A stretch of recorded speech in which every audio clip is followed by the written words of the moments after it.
இறைவன் பொறுப்பேற்றுக் கொண்டு அதில் மாசுபடாமல் அவனே பாதுகாக்கின்றான். இதை நீங்கள் வாசித்தால் உலகில் பெண்களுக்கு தரப்பட்ட புனிதமான உரிமைகளை தெரிந்து கொள்ள முடியும். இதுவே எனது பதில். அடுத்த கேள்வி மையப்பகுதியில் உள்ள ஆண்களிடமிருந்து கேளுங்கள் சகோதரரே.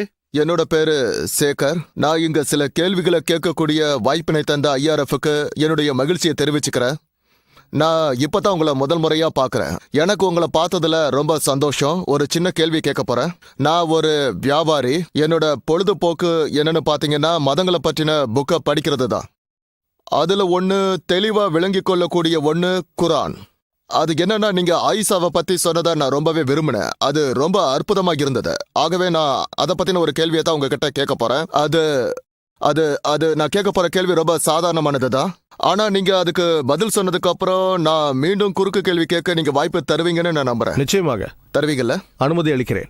தேங்க்யூ. அதாவது நீங்க பாத்தீங்கன்னா சஹீஹுல் முஸ்லிம் பாகம் 4ல பக்கம் 21, 27ல ஒரு பகுதியில ஆயிஷா என்ன சொல்றாருன்னா, என்னோட நெஞ்சில அவங்க அடித்தாங்க, அதனால எனக்கு வலி உண்டாச்சு அப்படின்னு சொல்றாங்க.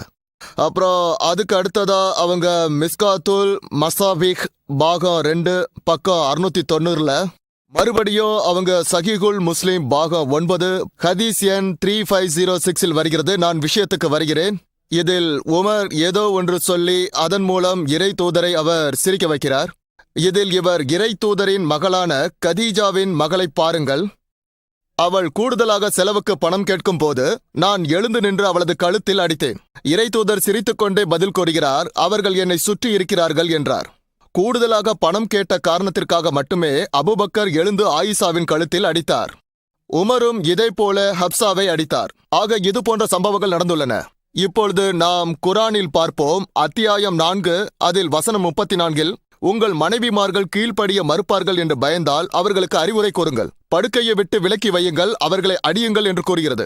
இப்போது நான் உங்களது பேச்சிலிருந்து ஒன்று தெரிந்து கொண்டேன். ஆணுக்கும் பெண்ணுக்கும் சமமான தண்டனையே உண்டு என்பதற்காக நான் இங்கு வாதாட வரவில்லை. அவர்கள் அடிக்கிறார்களா இல்லையா என்பதில்லை. எனது கேள்வி, ஒரு ஆண் தவறு செய்கிறார் என்றால் பெண்ணிற்கான உரிமை என்ன? அப்படியென்றால் அவள் அவனை அடிக்கலாமா? சகோதரர் நல்ல கேள்வி கேட்டார். எனது பதிலுக்கு பின் குறுக்கு கேள்வி கேட்கும் வாய்ப்பினை அளிக்கிறேன். தேங்க்யூ. நீங்கள் கேட்கலாம். சகோதரர் சஹீஹ் முஸ்லிமிலும் மிஸ்காத்துல் மசாபியிலும் இருந்து கேள்வி கேட்டார். ஹசரத் உமருக்கும் அப்சாவுக்கும் உள்ள உறவு முறை உங்களுக்கு தெரியுமா? இல்லை, நான் அந்த வாய்ப்பினை இதுவரை பெற்றதில்லை. ஏன்னா நான் படித்துக் கொண்டிருக்கிறேன். ஆயிஷாவுக்கும் அபூபக்கருக்கும் உள்ள உறவு என்னவென்று தெரியுமா? அவர்கள் இருவரையும் அல்லாஹ் பொருந்திக் கொள்வானாக. தந்தையும் மகளும் என்று நினைக்கிறேன். சரியாக சொன்னீர்கள். நான் உங்களை ஒரு கேள்வி கேட்கிறேன். நீங்கள் திருமணமானவரா? ஆமாம். ஆம். உங்களுக்கு மகள் உண்டா? 2 குழந்தைகள். இருவர் உள்ளார்கள். நான் சொர்க்கத்துக்கு போவேனா? என்ன? நான் சொர்க்கத்திற்கு போவேனா? இல்லை. நீங்கள் இருவரையும் சரியாக வளர்த்தால்தான். எனக்கு நினைவிருக்கிறது. அன்போடும் இரக்கத்தோடும் வளர்த்தால்தான் சொர்க்கம் செல்ல முடியும். நினைவிருக்கிறது. ஆனால் அது நேல் மட்டும்தானே தவிர ஈமான் இல்லாமல் நுழைய முடியாது. ஆகவே நீங்கள் சொர்க்கத்திற்கு செல்ல வேண்டும் என்றால் 2 மகள்களையும் சரியாக வளர்ப்பதோடு மட்டுமல்லாமல் குரான் ஆதாரபூர்வமான ஹதீஸின் அடிப்படையை பின்பற்றி நன்னம்பிக்கையாளராக மாறினால்தான் செல்ல முடியும். அதற்கு நாம் பிறகு வருவோம். நான் சாதாரண கேள்வியை கேட்கிறேன். ஒருவேளை உங்கள் மகள் 10வது மாடியிலிருந்து குதிக்க விரும்பினால் என்ன செய்வீர்கள்? அவளை நான் நிறுத்துவேன். அவள் பிடிவாதமாக இருந்தால் என்ன செய்வீர்கள்? விளங்கிக் கொண்டேன். புரிகிறதா? நல்லது. இருப்பினும் அவள் நான் சூப்பர்மேனை போல பறக்க விரும்புகிறேன் என்றால், அப்பா நீங்கள் என்னை சூப்பர்மேன் ஆவதிலிருந்து தடுக்கிறீர்கள் என்று சொன்னால் என்ன செய்வீர்கள்? நிச்சயமாக கடுமையாக அடிப்பேன். அவளை அடிப்பீர்களா இல்லையா? அவள் பிடிவாதமாக குதிப்பேன் என்றால் என்ன செய்வீர்கள்?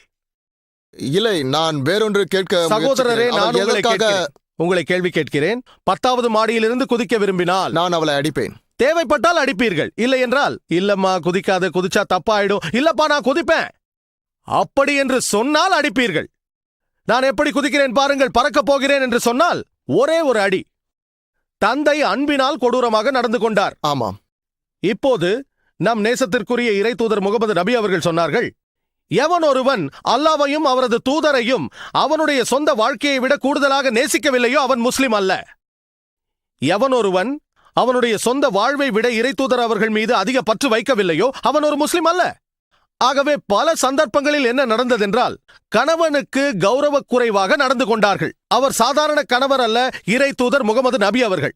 ஒரு சந்தர்ப்பம் அல்ல, பல சந்தர்ப்பங்களில் அவ்வாறு நடந்து கொண்டார்கள். ஹஸ்ரத் உமர், ஹஸ்ரத் அபூபக்கர் அவர்களை அல்லாஹ் பொருந்திக் கொள்வானாக, இறை தூதரின் மனைவியருள் ஒருவர் அவருக்கு வேதனை தந்திருக்கிறார்கள் என்பதை அறிந்த பின்பு அவர்கள் இருவரும் இறை தூதருக்கு மாமனார்கள்.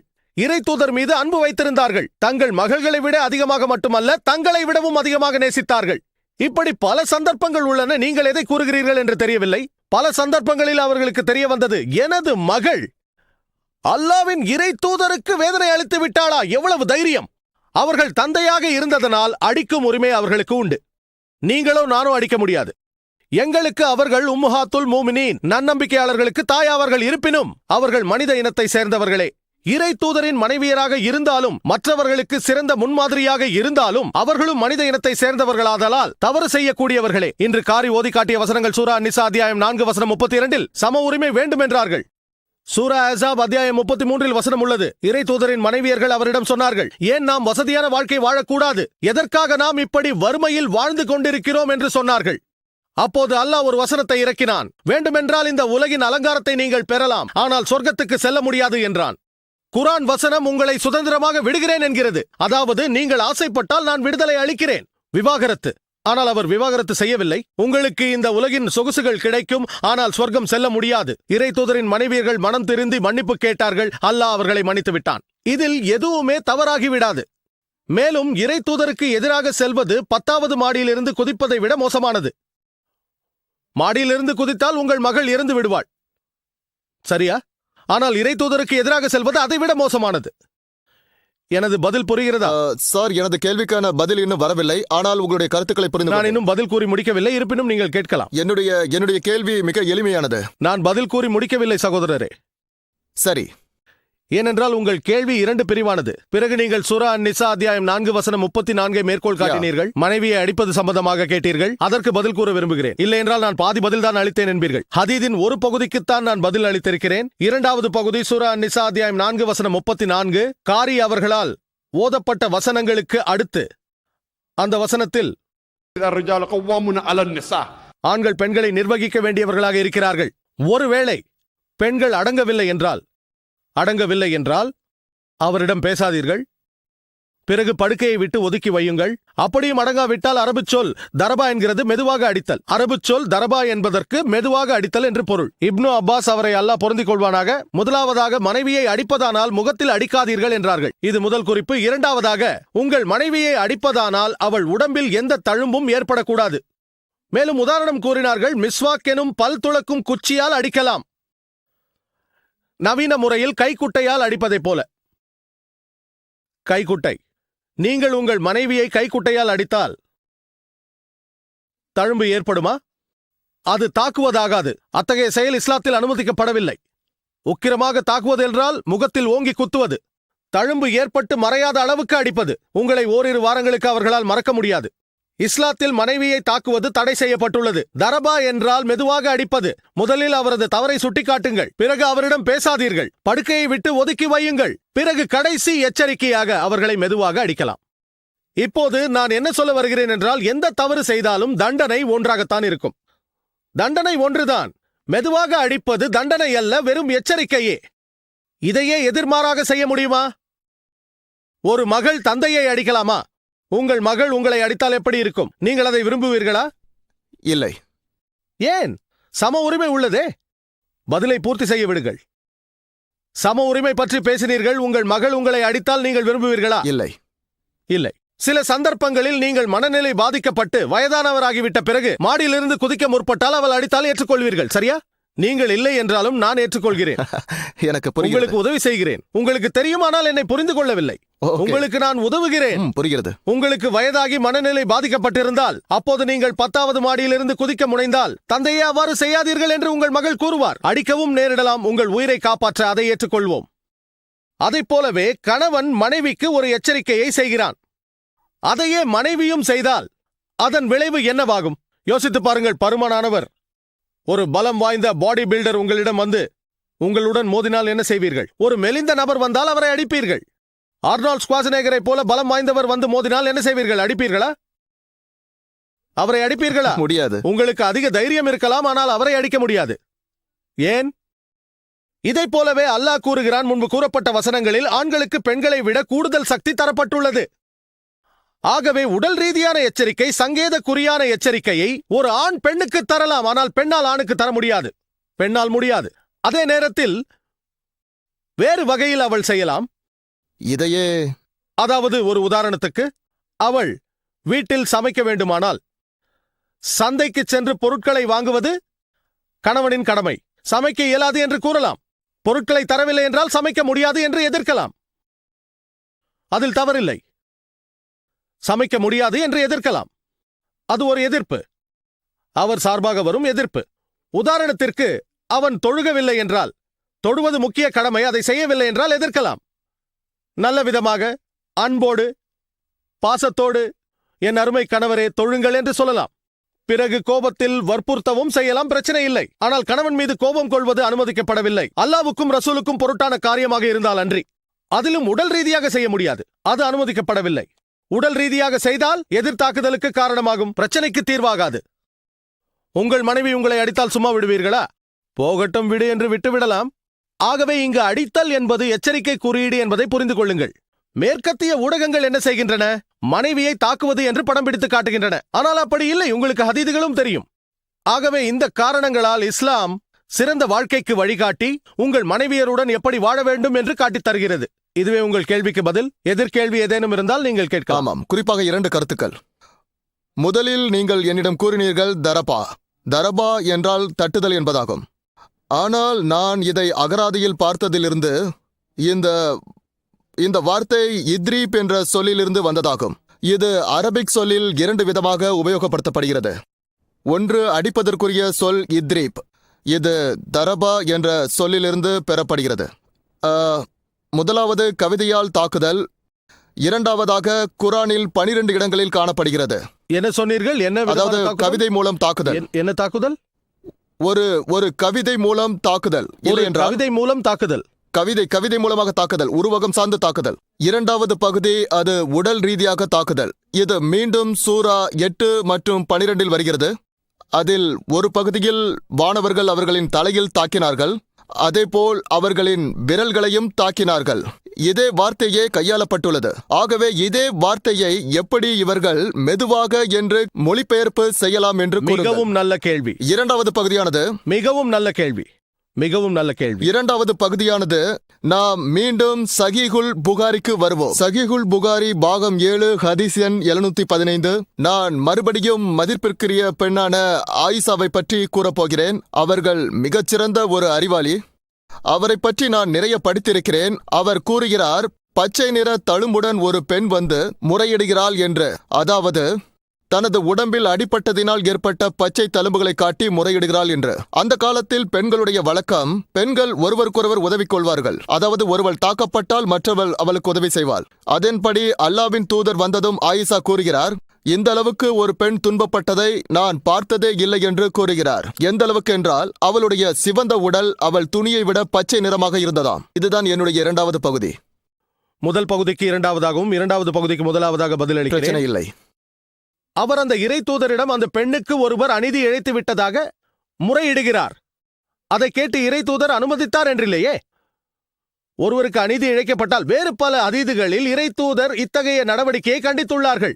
அவளை ஒருவர் அடித்தார் என்பதை கேட்டு இறை தூதர் அதை ஏற்றுக்கொண்டார் என்று குறிப்பிடப்படவில்லையே. சரியா?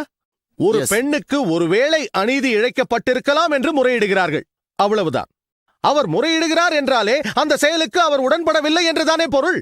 அவள் அங்கு வந்து, இறை தூதரை ஒரு நல்ல காட்சியை பார்த்தேன், பெண் ஒருத்தி தாக்கப்பட்டாள் என்று சொல்லவில்லையே. இந்த சந்தர்ப்பத்தில் அவர் முறையிடுகிறார் என்றால் இறை தூதரின் மனைவி ஹஸ்ரத் ஆயிஷா, அவரை அல்லாஹ் பொருந்திக் கொள்வானாக, அந்த செயலை ஏற்கவில்லை என்றுதானே அர்த்தம். இதிலிருந்து நாம் கற்றுக்கொள்ள வேண்டிய பாடம், தழும்புகள் ஏற்படும் அளவுக்கு பெண்ணை தாக்கக்கூடாது என்பதே.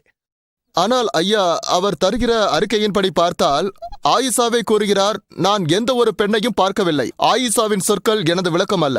நான் நன்னம்பிக்கை உள்ள எந்த ஒரு பெண்ணையும் இவரை விட பாதிக்கப்பட்டு பார்க்கவில்லை என்று கூறுவதிலிருந்து என்ன தெரிகிறது என்றால், முகமது காலத்தில் பெண்கள் மிக மிக மோசமான நிலையில் இருந்திருக்கிறார்கள் என்பதைத்தான் இது பல காட்டுகிறது. அதீதுகளில் நன்னம்பிக்கை கொண்டவர்களில் ஹசரத் பிலாலைப் போல வேதனை அடைந்தவர்களை நான் பார்த்ததில்லை என்று சொல்லப்படுகிறது. என்ன விதமான வேதனை அடைந்தார்? அவருடைய எஜமானன் அவரை சித்திரவதை செய்தார். ஒரே இறைவன் என்று கூறாதே, நான் உன்னை விட்டு விடுகிறேன் என்று சொன்னான். பிலால் அவரை அல்லாஹ் பொருந்திக் கொள்வானாக மறுத்தார்கள், சாகவும் துணிந்தார்கள். ஒருபோதும் நான் அல்லாவை மறுக்க மாட்டேன் என்றார்கள். நான் லா இலாஹ இல்லல்லாஹ் முஹம்மது ரசூலுல்லாஹ் என்று கூறிக்கொண்டிருப்பேன் என்றார்கள். அல்லாவை தவிர இறைவன் இல்லை, முகமது நபி அவர்களே இறை தூதர். அவர் வேதனையை ஏற்றுக்கொண்டார். இதை பார்த்து நான் ஹஸ்ரத் பிலால் ஒரு நன்னம்பிக்கையாளர், ஆகவே சித்திரவதைக்கு உட்பட்டார் என்று சொல்ல முடியாது. பிலால் அவரை அல்லாஹ் பொருந்திக் கொள்வானாக, அவருக்கு இழைக்கப்பட்ட கொடுமைகள் தவறுதான், சரியானது அல்ல. அவர் நன்னம்பிக்கையாளராக வேதனையை ஏற்றுக்கொண்டார். ஆகவே இந்த சந்தர்ப்பத்தில் நாம் சூழலை பார்த்து விரிவுரையை அணுக வேண்டும், ஃபத்துல் பாரியை பார்க்க வேண்டும். அந்த பெண் யார்? அவர் என்ன செய்தார்? ஏன் தாக்கப்பட்டார்? யார் துன்புறுத்தினார்கள்? அவளது எஜமானனா? அவள் ஒரு அடிமைப்பட்ட பெண்ணா? அடிப்படையான விஷயங்களை பார்க்க வேண்டும். நான் ஒரு முஹத்திஸ் அல்ல, பதில் என்னவாக இருக்கலாம் என்று கூறுகிறேன். நாம் தீர விசாரித்து பார்க்க வேண்டும். அவள் ஏன் அடிக்கப்பட்டாள்? அவளை அடித்தது யார்? அவளுடைய கணவனா? அவளது கணவன் ஒரு முஸ்லிமா? இவ்வாறாக 10,000 காரணங்கள் இருக்கலாம். அதை நாம் ஆனால் சார், மன்னிக்கவும், மிஸ்காத்துல் மசாஃபிக் சகோதரரே, பாகம் 2 சகோதரரே, Yes. சகோதரர் சேகர் அவர்களே, உங்களுக்கு நான் என்ன சொல்கிறேன் என்றால், மைக்கிற்கு முன்னால் பல பேர் காத்திருக்கிறார்கள். உங்கள் கேள்விகளை துல்லியமாக சுருக்கமாக சில வரிகளில் கேட்டு முடித்து விடுங்கள். நீங்கள் பெரிய தாளுடன் காத்திருக்கிறீர்கள், அங்கு சிலர் சின்ன இல்ல, இதுதான் காகிதத்தோடு கடைசி கேள்வி. காத்திருக்கிறார்கள். இப்படி நேரம் கடத்துவதை அனுமதிக்க முடியாது. இது விவாத பகுதி அல்ல, இது ஒரு கேள்வி பதில் பகுதி. ஆகவே உங்கள் கேள்விகளை 4 வார்த்தைகளில் கேளுங்கள். டாக்டர் ஜாகீர் அவர்கள் பதில் சொல்வார். அங்கு பல பெண்கள் காத்துக் கொண்டிருக்கிறார்கள். இங்கும் அப்படித்தான். அவர்களுக்கும் வாய்ப்பளிக்க வேண்டியுள்ளது. நமக்கு இருப்பதோ 1 மணி நேரம் 12 நிமிடங்கள் தான். நீங்களே 20 நிமிடங்களை மன்னிக்கவும். ஆரம்பத்தில் 2 கேள்விகள் கேட்டீர்கள், பதில் அளித்தேன். எதிர்கேள்வி கேட்பேன் என்றீர்கள். அந்த எதிர்கேள்வியில் இன்னொரு கேள்வியும் நீங்கள் கேட்கிறீர்கள். உங்களின் 100 கேள்விகளுக்கும் பதில் அளிக்க எனக்கு ஆட்சேபனை இல்லை. ஆனால் இந்த நெறிமுறையின் படி ஒரு கேள்வி கேட்டுவிட்டு வரிசையின் பின்னால் செல்ல வேண்டும். 2 கேள்வி கேட்டீர்கள், பதில் அளித்தேன். எதிர்கேள்வி கேட்டீர்கள், அந்த எதிர்கேள்வியில் இன்னொரு கேள்வி கேட்கிறீர்கள். சகோதரரே, நான் இரக்கமுடையவன், எனக்கு ஆட்சேபனை இல்லை. நான் பதில் அளிப்பேன். கூட்டம் முடிந்ததும் நீங்கள் அறைக்கு வரலாம். இன்ஷா அல்லாஹ் உங்கள் அனைத்து கேள்விகளுக்கும் பதில் அளிப்பேன். நான் உங்களை கேள்வி கேட்கிறேன். நான் பதில் அளித்த பிறகு நீங்கள் என்ன செய்வீர்கள்? ஹஸ்ரத் ஆயிஷா நம்பிய மார்க்கத்தை நீங்களும் நம்புவீர்களா இல்லையா? நான் இன்னும் உங்கள் எதிர்கேள்விக்கு பதில் அளிக்க வேண்டும். நல்லது. இது ஒரு பாயிண்ட் மட்டுமல்ல, இதில் அதிகம் இன்ஷா உள்ளது. அல்லாஹ் அனைத்திற்கும் பதில் அளிப்பேன். எத்தனை உள்ளது? 10, 20, 50, 100, எத்தனை? நாம் ஒரு அமர்வை உண்டாக்குவோம். அதிகபட்சமாக எத்தனை? அதிகம் இருக்கிறது, என்னால் எண்ணி கூற முடியாது. எத்தனை? 10, 20, 100, 1000, 10,000 எத்தனை? உங்கள் எண்ணத்தில் எத்தனை உள்ளது? என்னால் எண்ணிக்கை கூற முடியாது. எத்தனை? 10, 20, 30 எத்தனை? பெரும்பாலும் கொஞ்சமாகத்தான் இருக்கும். கொஞ்சம் என்றால் எத்தனை? 5 அல்லது 10? ஏறத்தாழ எத்தனை கேள்விகள்? தெரியவில்லை, ஒரு 100 கேள்விகள் இருக்கலாம். 100 கேள்விகளா? சகோதரரே, இந்த அமர்வு முடிவடைந்ததும் நாம் ஒன்றாக அமர்வோம், சரியா? 100 கேள்விகளையும் எழுதி வையுங்கள். இன்ஷா அல்லாஹ், இன்ஷா அல்லாஹ் அனைத்திற்கும் பதிலளிக்க முயற்சிக்கிறேன். சரி. இந்த முழு இரவையும் இதற்காக ஒன்றாக செலவழிப்போம். எனக்கு ஆட்சேபனை இல்லை, ஏனென்றால் நீங்கள் உண்மையை தேடுகிறீர்கள். நானும் கூட உண்மையை தேடுபவன் தான். மேலும் எனது பணி உண்மையை விளக்குவதே. நான் ஒரு பேரறிஞன் அல்ல. உங்கள் 100 கேள்விகளுக்கும் பதிலளிக்க முயற்சிப்பேன். ஆனால் உங்களால் 100 கேள்வியையும் எழுத முடியுமா என்று சந்தேகமாக உள்ளது. உங்கள் குறுக்கு கேள்விக்கு வருகிறேன். அதுவும் குறுக்கு கேள்வி சார்ந்ததே. உங்கள் குறுக்கு கேள்வி தரபா என்ற சொல்லுக்கு 2 அர்த்தங்கள் உள்ளது. ஒன்று தலையை வெட்டி விடுவது. இவ்விரண்டில் எந்த அர்த்தம் சரியானது என்று கேட்டீர்கள், சரியா? ஆமாம். குறுக்கு கேள்வியின் போது இன்னொரு கேள்வியை கேட்காதீர்கள். அது நெறிமுறையை மீறுவதாகும். நீங்கள் சொல்வதை நான் மறுக்கிறேன். இதில் மறுப்பதற்கு எதுவும் இல்லை. நீங்கள் ஒரு குறுக்கு கேள்வி கேட்டீர்கள். அந்த கேள்வி தரபா பற்றியது. அதன் பொருள் தாக்குவது என்பது. அதுதான் குறுக்கு கேள்வி. அந்த குறுக்கு கேள்வியில் இன்னொரு கேள்வியை கேட்டீர்கள். குறுக்கு கேள்வியில் இன்னொரு கேள்வியை கேட்கக்கூடாது. ஒரு குறுக்கு கேள்வி கேட்கலாம், மறுபடியும் அதில் ஒரு புது கேள்வி கேட்டீர்கள். தரபாவை குறித்த உங்கள் கேள்விக்கு வருவோம். தாக்குதல் என்றீர்கள், அதை ஏற்கிறேன். ஒரு சந்தர்ப்பத்தில் லேசாக தட்டுவது, இன்னொரு சந்தர்ப்பத்தில் தலையை வெட்டுவது என்றுள்ளது. குர்ஆனில் ஒரு வசனம் உள்ளது. சூரா மரியமில் அத்தியாயம் 19 வசனம் 47. மரியாள் அவருக்கு சாந்தி உண்டாகட்டும் கூறுகிறார்கள், வானவர் ஜிப்ரேல் அவரிடத்தில் உமக்கு ஒரு மகன் பிறப்பான் என்றார்கள். அதற்கு அவர், என்னை எந்த ஆணும் தொடாத நிலையில் எனக்கு எப்படி மகன் பிறப்பான் என்றார்கள். எந்த ஆணும் தீண்டாத நிலையில் எவ்வாறு மகன் பிறப்பான் என்றார்கள். நீங்கள் அகராதியை புரட்டினால் எல்லா அகராதியிலும், அகராதிகள் படிப்பீர்கள் என்று நம்புகிறேன், வலைத்தளங்களிலும் உள்ளன. சிரமமில்லை. இன்டர்நெட்டை திறந்தால் இஸ்லாத்திற்கு எதிராக நூற்றுக்கணக்கான கேள்விகள் இருக்கும். ஏன் 1000 கூட இருக்கலாம். சுலபம்தான். ஒரு மனிதன் ஆராய்ச்சி செய்ய தேவையில்லை. ஆராய்ச்சி செய்திருந்தால் உங்களுக்கு தெரிந்திருக்கும். யார் யாருடைய தந்தை, யாருடைய கணவர், யாருடைய தாய் என்று தெரிந்திருக்கும். இன்டர்நெட்டிற்கு சென்றால் சுலபமாக இதை தெரிந்து கொள்ளலாம். இப்போது மசஹ் என்ற அரபு சொல்லுக்கு 2 அர்த்தங்கள் உண்டு. சாதாரணமாக தொடுதல், கலவையில் ஈடுபடுதல். ஆகவே மரியம் அவருக்கு சாந்தி உண்டாகட்டும், என்னை எந்த ஆணும் தீண்டவில்லையே, எனக்கு எவ்வாறு மகன் பிறப்பான் என்று கூறும்போது அது சாதாரண தொடுதல் அல்ல, கலவையில் ஈடுபடுதலே என்று புரிந்து கொள்ள முடிகிறது. சரியா? ஆமாம். இதை போன்றே திருக்குரானில் பல வசனங்கள் உண்டு. 2-3 அர்த்தங்கள் இருந்தால் 2மே சரியாக இருக்கலாம் அல்லது 1 சரியாக இருக்கலாம். அதிக தகவலை பெற ஹதீதிற்கு செல்ல வேண்டும். ஹதீதுகள் குரானுக்கு விளக்க உரையாகும். சரியா? ஒரே வார்த்தை 2 அர்த்தங்களை கொண்டால் ஒரு வசனத்தில் 1வது அர்த்தம், அடுத்த வசனத்தில் 2வது அர்த்தம். ஹதீஸ் தான் அதற்கான விளக்கம். ஆகவே நாம் ஹதீஸின் அடிப்படையில் சூரா அன்-நிசா அத்தியாயம் 4 வசனம் 34 பார்க்கும்போது தரபாவை பற்றி இறை தூதர் கூறுகிறார்கள், நீங்கள் முகத்தில் அடிக்க வேண்டாம், அடையாளம் பதியுமாறு அடிக்க வேண்டாம், ஒரு பல் துலக்கியால் அடியுங்கள். நான் பதில் அளித்தேன், ஆனால் நீங்கள் உங்கள் குறிப்புகளின் மீது கவனம் செலுத்திக் கொண்டிருந்தீர்கள். எனது பதிலை மறந்துவிட்டீர்கள். எனது பதிலை கேட்டிருந்தால் 2-3 அர்த்தங்கள் இருக்கும்போது எல்லா அர்த்தங்களும் சரியாக இருக்க முடியாது. ஒருவேளை 1 சரியாக இருக்கலாம், 2 சரியாக இருக்கலாம், 3மே சரியாக இருக்கலாம். இறை தூதர் என்ன சொல்கிறார்கள் என்று பார்க்க வேண்டும். குர்ஆன் கூறுகிறது, அத்தியுல்லா அத்தியுர் ரசூல், அல்லாவிற்கும் இறை தூதருக்கும் கீழ்ப்படிய வேண்டும். ஆகவே 2-3 அர்த்தங்கள் வந்தால் ஹதீஸ் பக்கம் செல்லுங்கள். இறை தூதர் வசனத்திற்கு எப்படி அர்த்தம் செய்திருக்கிறார்கள் என்பதை அறிவீர்கள். அங்கு தலையை வெட்டுங்கள் என்று கூறியிருந்தால் அதன் பொருள் அதேதான். இங்கு மெதுவாக அடியுங்கள் என்று உள்ளது. ஆகவே நீங்கள் குர்ஆனின் விளக்க உரையான ஹதீசுகளை அறிந்திருந்தால், ஆதாரபூர்வ ஹதீசுகளை அறியாமல் இஸ்லாத்தை தெரிந்து கொள்ள முடியாது. ஆகவே இறை தூதர் அவர்கள் மெதுவாக அடியுங்கள், பல் துலக்கியால் அடிப்பதைப் போல, முகத்தில் அடிக்காதீர்கள், அடையாளம் பதியுமாறு அடிக்காதீர்கள், இப்படியெல்லாம் கூறி ரசூல் அவர்கள் வழிகாட்டுகிறார்கள். ஆகவே நிச்சயமாக குர்ஆனுக்கு அடுத்ததாக நீங்கள் ஆதாரபூர்வமான ஹதீதுகளை பின்பற்ற வேண்டும். இதுவே எனது பதில். இன்ஷா அல்லாஹ் உங்களுக்காக காத்திருப்பேன். 10 மணிக்கு மேல் எனது அறையில் காத்துக் கொண்டிருப்பேன் இன்ஷா அல்லாஹ். சரியா சகோதரரே? 2 மகள்கள் இருப்பதாக கூறினீர்கள். 2 மகள்கள் இருக்கிறார்கள், அத்துடன் ஒரு மகன் இருக்கிறான். மகனா? ஆனால் மகன் சொர்க்கத்திற்கு கூட்டிச் செல்வான் என்ற ஹதீத் இல்லை. நேர்வழி நடக்கும் இறை பக்தி உள்ள மகன் உங்களுக்கு இருந்தால் இன்ஷா அல்லாஹ் அவன் மூலமாகவும் சொர்க்கத்தை அடையலாம். நான் விரும்புகிறது உங்களிடம் நற்குணங்கள் மட்டும் அல்லாமல் உங்களிடம் விசுவாசமும் இருக்க வேண்டும். ஸ்வர்க்கத்திற்கு செல்ல நன்னம்பிக்கை இருக்க வேண்டியது மிகவும் முக்கியம். உங்களுக்கு ஸ்வர்க்கம் செல்ல வேண்டும் என்ற ஆர்வம் இருப்பதனால் உங்களுக்காக இன்ஷா அல்லாஹ் தூய்மை மிக்க அல்லாஹ்விடம் பிரார்த்திக்கிறேன். உங்களுக்கு ஜன்னத்தின் பாதையை காட்டுவதற்கு எனக்கு அல்லாஹ்